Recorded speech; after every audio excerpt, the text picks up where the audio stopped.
Good morning, students. We have been doing chapter 6 of Vistas on the face of it. Yesterday, we left the story on this line when Derry is asking from Mr. Lamb, "Do you have any friends?" Mr. Lamb said, "Hundreds. But you have lived by yourself all alone in that house, and it is a big house." How the conversation is going on? Listen. Derry asked if Mr. Lamb had any friends, and he replied that he had a few hundred of them. Derry further said that still he lived alone in such a big house. Mr. Lamb said that everyone was his friend. Many people visited the garden. The gate remained open. They sat there by the fire in winter season. For bonfire, they come there. Kids came to pick up apples, pears, and to take the honey toffees made by him. Derry said that he was not a friend of Mr. Lamb's. He said that Derry was a friend because he had not done any such thing that should cease or end their friendship. Derry said that they did not know each other well to become friends. Mr. Lamb did not consider that to be important. He did not need Derry's particulars before becoming friends with him. Mr. Lamb said that if he wished, he could tell him his name. Derry replied that his name was Derek, but he disliked that name and wanted to be called Derry instead. He added that he might not visit the place in future, and then they would not remain friends anymore. Mr. Lamb asked the reason, and Derry replied that one crosses many people while walking down the street, might speak to few of them and never see them again. This didn't mean that they had become friends. Next paragraph. Does not mean that they are enemies either, does it? No, they are just nothing, only people. Now to this conversation, how Mr. Lamb answered. Mr. Lamb commented that it did not mean that strangers were enemies or if not friends. Derry said that they were nothing, they are just people. Mr. Lamb said that it could not be that people were nothing to each other. Derry said that there were some people whom he hated.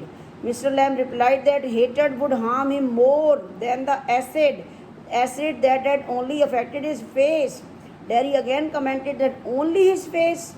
Mr. Lamb said that a bomb explosion blew up his leg, but there were worse things that could happen. He could die. One could burn himself up from the inside by the negative feelings. He advised him not to hate anyone. Derry said that when he had returned from the hospital, a woman, had said that it was better if he had remained there with people like him. He added that people think all disabled people should remain together at one place.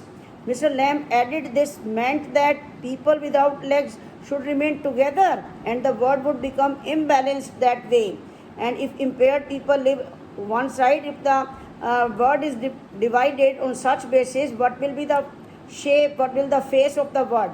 Derry said that at least no one would stare at the other because all of them were similar. Mr. Lamb asked Derry that did he mean that he was like all other people with born faces just because they had similar appearance? He added that everything was different. Although all things are the same, yet they are different, they have different importance, different place in this world.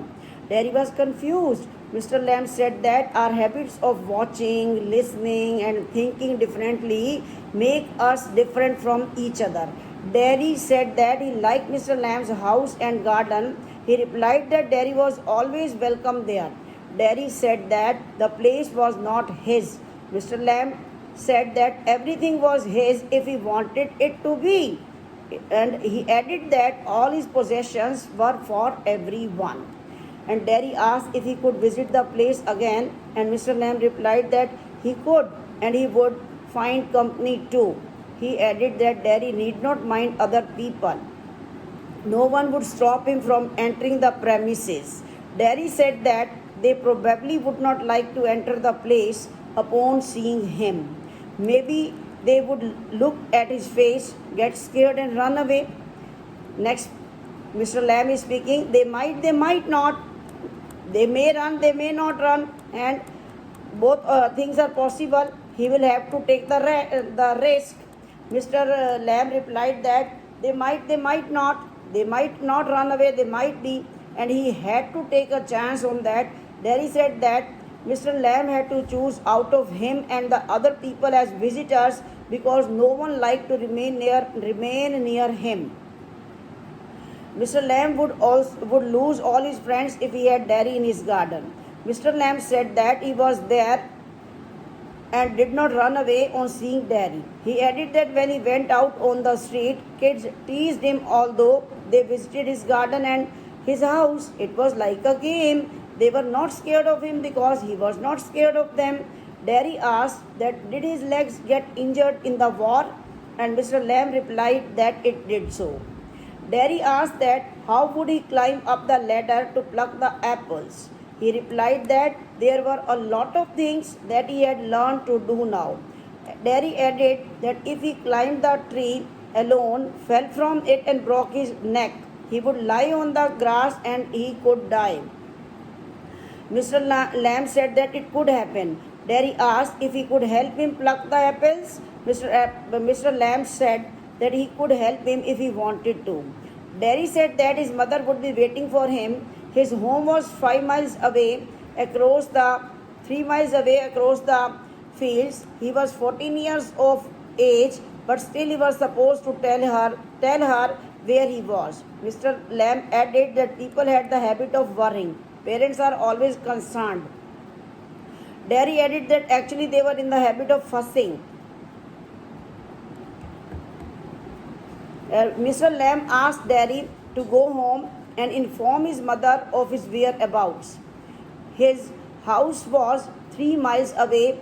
As the weather was fine and he had legs, he could easily go home, tell them, and return. Derry said that once he went home, he would not be allowed to return.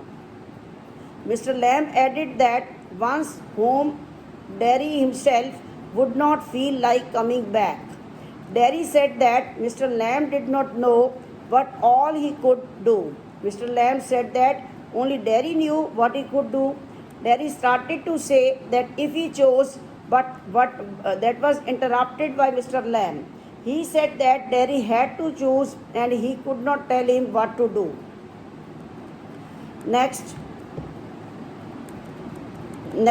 paragraph, a long conversation is going on between these two persons. Derry said that his family forced him to do things their way.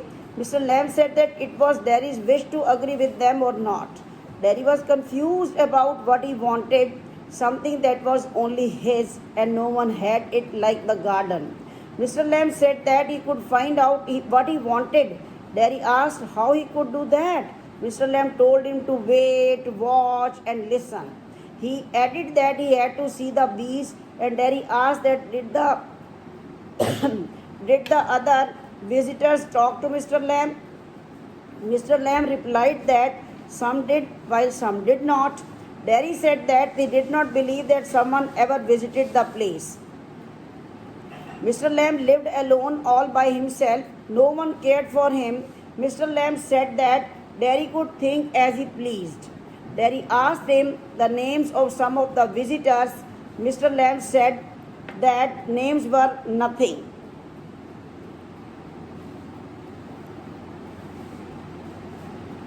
They could be like Tom, Dick, Harry. He left to see the bees. Derry said that perhaps Mr. Lamb was mentally challenged. Mr. Lamb said that was a good excuse for Derry, but Derry said that Mr. Lamb did not talk sense, and that is why he said so. Mr. Lamb repeated that it was a good excuse for not returning to the garden. Derry's face was burnt, which was other people's excuse for not seeing Derry. Derry said that Mr. Lamb was like other people. If he was not sorry that his face was burnt, then maybe he was scared of it. If not that, then maybe he thought that Derry was as ugly as a devil. He added that yes, he was a devil. Derry shouted. Mr. Lamb did not reply. He had gone to see the bees. Derry became calm and said that Mr. Lamb did not think him to be a devil. He liked to be in the garden. Derry got up and shouted that he was leaving and that he would return to see him. He did not have a tin leg, could run, and would be back soon, and Derry ran off. The place was silent with the sound of the creatures of the garden. Mr. Lamb talked to the bees that they saw all that happened. They all knew that no one ever returned to the garden. Scene 2 and scene 3 I will send in the next video. Thank you.